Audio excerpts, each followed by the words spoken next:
Morning students. So today we shall start our topic with structure of human heart. We have already seen about blood vessels and blood types. Now we shall see the structure of human heart. So we all know that heart is the central unit of circulatory system. It is situated between the lungs. The heart is made up of a specialized type of muscle called as the cardiac muscle. The heart is enclosed in a double-walled sac called as the pericardium. The pericardium, it contains a lubricating fluid called as the pericardial fluid which reduces friction.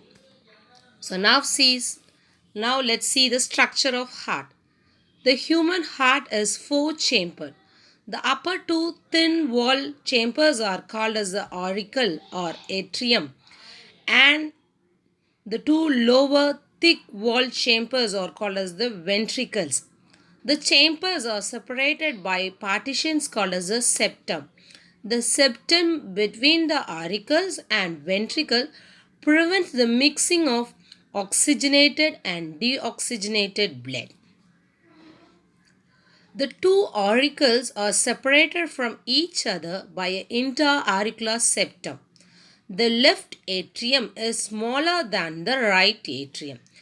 The right atrium receives deoxygenated blood. So, deoxygenated blood enters into the right atrium from different part of the body by the veins. Okay, so we have already seen about veins and veins.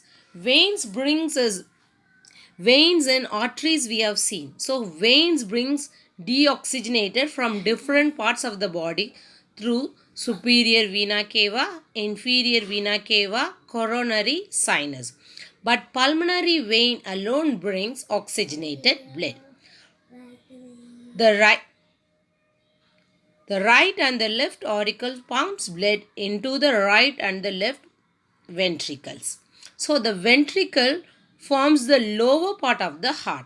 The two ventricles are separated from each other by intraventricular septum. The left and the right ventricles have different walls.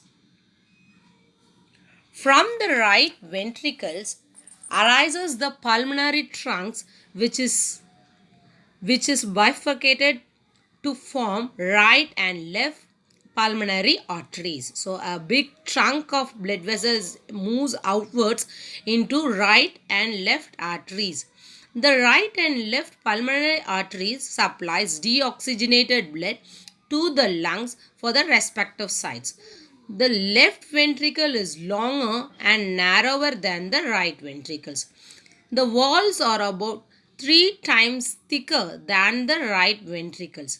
The left ventricles gives rise to a broad vessels called as the aorta. The oxygenated blood is supplied by the aorta to various organs of the body. The coronary artery supplies blood to the heart. Now let's see the types of the valves present in the heart. The valves are the muscular flaps that regulates the blood flow in a single direction and prevents the flow of blood backwards. There are three types of valves. One is right auriculoventricular valves, then left auriculoventricular valves, and semilunar valves. So these valves are present inside the heart to prevent the flow of blood in the backward direction. So it will allow them only in a single direction. So that's all about the structure of heart. So shall we recall it? So heart is of four-chambered. Upper two thin walled chambers are called auricles and lower two thick walled chambers are called ventricles. They are separated by septum. Okay. Okay. Thank you, students.